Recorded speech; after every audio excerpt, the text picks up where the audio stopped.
여러분 반갑습니다. 이번 영상은 베트남은 국제결혼해라 영상에 달렸던 댓글 리뷰를 해보도록 하겠습니다. 국제결혼 관심이 엄청나게 늘었어요. 지금 네이버 트렌드 거를 제가 가져왔는데 최근 1년이고 국제결혼, 결정사, 베트남론, 마통론 이렇게 4개의 키워드를 놓고 검색을 했습니다. 결정사 검색량이 중간중간에 좀 크게 늘어난 적은 있습니다. 물론 전체적으로 본다면 국제결혼보다 결정사 검색량이 적기는 합니다만은 폭발적으로 늘진 않았어요. 국제결혼 검색량이.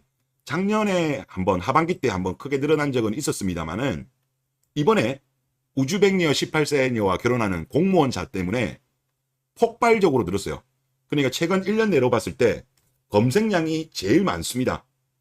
그리고 마통론 같은 경우 과거에 많이 높았던 거와 비교하더라도 지금 거의 2배 정도 검색량이 늘어난 거고요. 또 작년 11월 달에 베트남론 이때 비하면 한 5배 정도 검색량이 많은 겁니다. 그만큼 이번에 우즈벡 18세녀와 결혼하는 그 케이스 때문에 어마어마한 국민적 관심을 받고 있는 것이 아닌가 그런 생각이 들어요. 그래서 당분간은 좀 국제결혼 관련된 컨텐츠가 좀 많이 올라갈 것 같습니다. 그리고 어제 같은 경우는 또 03년생 일본인 스시녀와 결혼한다 이런 글이 올라왔어요. 그런데 이 글이 원래 처음에 원글이었는데 신고를 너무 많이 받았나 봐요. 그래서 신고당해서 삭제. 다음 달에 일본인과 국결합니다. 신고를 견디지 못해서 비공개 처리가 돼버렸네요. 저는 거짓말이 아니기에 다른 국결하시는 분의 용기를 주고자 다시 올립니다. 불준마들이 엄청나게 신고를 때렸나 보네요. 제발 비난을 하지 마시고 본인이 믿기 어려우면 그냥 넘어가 주세요 라고 하셨습니다.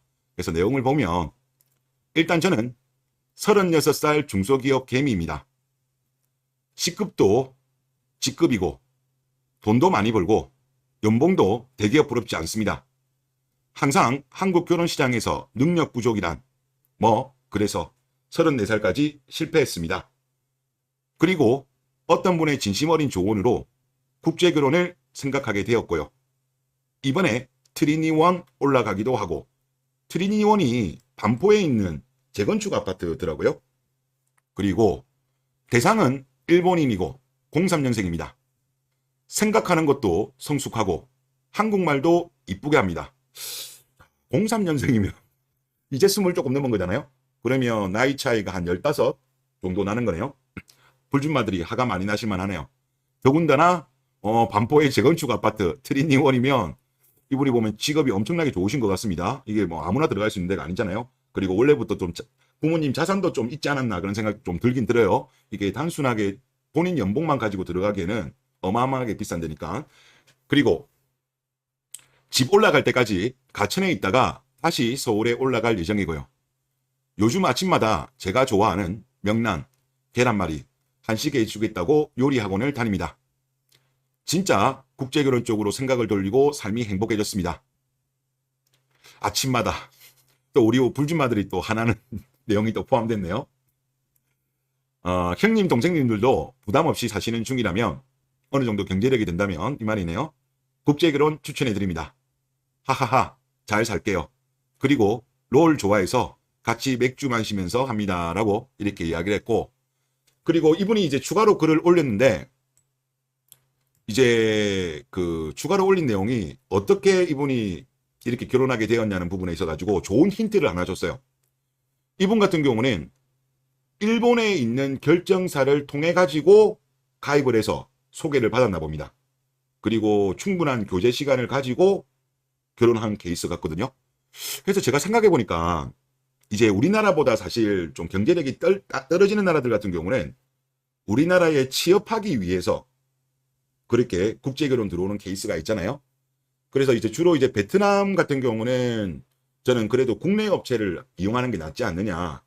왜냐하면 해외 업체 같은 경우는 나중에 문제가 발생했을 때 보호를 받을 수 없기 때문에 그런 부분 같은 경우는 국내 업체가 나은 것 같고, 일본 같은 경우도 이분 말씀으로는 몇 군데가 있긴 합니다만은 굳이 일본 업체를 쓸 필요는 저는 없을 것 같고, 그러니까 한국 업체 쓸 필요 없고 일본 현지 업체를 쓰는 게 맞는 것 같고요. 그리고 일본 같은 경우는 현지 업체를 쓰더라도 큰 걱정할 필요가 없는 게 예를 들어서 뭐 베트남이라든가 우즈벡이라든가 우리나라보다 경제력 차이가 큰 나라들 같은 경우는 한국에 들어와서 일을 해가지고 돈을 벌기 위해서 악용하는 사례가 있지만, 예를 들어서 일본 국적인 사람이 그럴 필요가 없잖아요. 오히려 한국보다 일본이 요즘은 취업하기도 훨씬 좋고, 그리고 소득면에서도 뭐 큰 차이는 안 나니까, 그런 미장 취업, 도망간다? 이런 거는 일본은 없을 것 같아요. 그래서 이분 말씀처럼 부담 없이 사시는 중이라면, 어느 정도 경제력이 된다면 뭐 일본 현지에 가서도 만날 수 있겠지만, 좀 그게 여의치 않다고 한다면 일본에 있는 결정사를 통해도 괜찮을 것 같습니다. 그리고 이분 말씀에 의하면 집안, 자산 이런 거를 아주 깐깐하게 따진답니다. 한국처럼 등초본, 재직증명서, 혼인기록만 봐서는 가입을 못한답니다. 물론 까다로운 게 있지만 이거 어차피 뭐 검증해주면 되는 거니까, 일본 생각하시는 분들은 다이렉트로 일본 업체를 컨택해 보시는 것도 좋을 것 같네요. 그리고 이분이 추가로 말씀하신 게, 업체는 알려드릴 수 없는데 구글링을 할 때 일본어로 VPN을 켜서 검색하는 게 좋답니다. 그리고 친절하게 일본 페이지, 한국 페이지도 있습니다. 가격은 많이 비싸요 라고 이렇게 이야기했는데, 하여튼 뭐 좋은 여성만 만난다면야 사실 뭐 가격은 뭐 그렇게 중요하겠냐, 그런 생각이 많이 듭니다. 네, 자, 여러분들 댓글 한번 보겠습니다. 저도 베트남으로 국제결혼 업체혼 했는데요, 다 맞는 얘기입니다. 아까 그 베트남은 국제결혼 해라는 공무원 자격을 말씀하시는 것 같습니다. 알파남들은 한국에서 어리고 예쁜 여자를 만나겠지만 베트남들은 국제결혼을 추천드려요. 한국에서 제대로 여자도 못 만나다가 30대 중후반 여자를 만나서 설거지 할 거면 안 하는 게 낫다고 봅니다. 남성성 부족하고 연애 경험 부족한 베트남은 여성들의 존경이나 사랑도 못 받고 설거지할 가능성이 높다라고 본인의 경험담을 올려주셨습니다. 이거를 먼저 좀 봤으면 하는데요. 어떤 분이 질문을 하셨어요. 직업이 좋아도 베트남이야? 분류가 이상하네요 라고 하셨는데, 이분은 이제 직업이 좋으면 알파남이 아니냐 이런 말씀이신 것 같은데, 직업도 물론 포함됩니다만은 우선순위에 있어서 외모가 더 먼저 앞쪽으로 간다고 보시면 될 것 같아요. 우리가 그 타이타닉 영화 보시면 레오나르도 디카프리오가 전형적인 알파남인데, 이분이 보면 돈 없는 또돌이 역할입니다. 그리고 3등실에 투숙을 하고 있죠. 하지만 엄청나게 잘생겼습니다. 디카프리오가 바로 이런 케이스죠. 그러니까 이제 직업이 좋은 게 베타는 아니죠. 좋으면 플러스는 되지만, 그러니까 이제 뭐 일반적으로 외모가 엄청나게 잘생겼다든지, 뭐 키가 크다든지, 뭐 몸이 좋다든지, 뭐 말을 잘한다든지, 뭐 등등등 이런 복합적인 거가 여성들한테 엄청나게 강하게 어필되는 사람을 알파남이라고 보면 될 것 같습니다. 다음 댓글을 보겠습니다. 국제결혼하면 나라 입장에서도 젊은 인구 증가라는 메리트가 있습니다. 일단 어린 신부가 들어오고 애 둘만 낳아도 한국의 젊은 인구가 3명이 증가합니다. 다자녀 가정이랑 같습니다. 젊은 여성이라 애도 잘 낳을 수 있고 건강한 아기가 태어날 확률도 높습니다. 그리고 외국녀는 한국녀에 비해 출산에 긍정적입니다. 정부가 국제결혼을 지원해야 하는 이유입니다.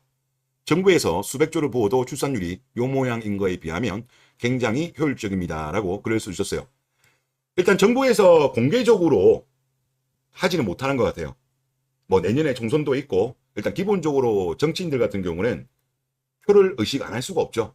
그러다 보니까 공개적으로 하지 못하고 이제 취업비자라든가 유학생이 많이 들어오는 걸로 좀 판을 깔아주는 것 같습니다. 어차피 지금 우리나라는 생산 가능 인구가 빠른 속도로 지금 이제 줄 거예요. 머지않아서 한 5년 지나서부터는 정말 기하급수적으로 줄어들거든요. 어쩔 수 없이 사람이 부족해서 받아야 돼요. 그러다 보니까 어차피 이민을 받는데, 이왕이면 이민을 받을 때 조금 여성분들의 문호를 좀 많이 열어준 것이 아닌가, 그런 생각이 좀 많이 들어요. 일단 유학생 같은 경우도 보면 지금 2022년도가 16만 명인데 2027년 되면 이제 30만 명까지 받을 수 있도록 범위를 열렸고, 취업비자 같은 경우는 이번에 아시아경제 나온 뉴스를 보면 이게 아직까지 그 발표는 안 되었습니다만은 어느 정도 계획은 잡혔나 봐요. 특히 E9 비자 아마 맞을 겁니다. E9 비자였나? 이제 그 비자 같은 경우는 지금 취업할 수 있는 게 제한적이거든요. 그런데 여기서 취업할 수 있는 거를 숙박업, 음식업, IT 개발자까지도 이제 문호를 열어요. 그러면 특히 이제 우리가 일반인들이 많이 접할 수 있는 음식점, 카페, 편의점 여기 같은 경우도 일반인들이 들어올 수 있는 거예요. 일반 외국 사람들이. 특히 여기 같은 경우는 남자들이 취업하기보다는 여자분들이 많이 취업하는 데잖아요. 음식업 같은 경우, 카페, 편의점은. 그래서 이렇게 되면 정부에서 뭐 직접적으로는 아닙니다만은 간접적으로 판을 깔아주는 것이 아닌가. 즉 국제결혼 생각이 있는 사람들이 이제 해외로 굳이 안 나가더라도 국내에서 열심히 찾으면 사귈 수도 있고 결혼까지도 가능한 그러한 환경이 저는 전개되지 않을까 그런 생각이 듭니다.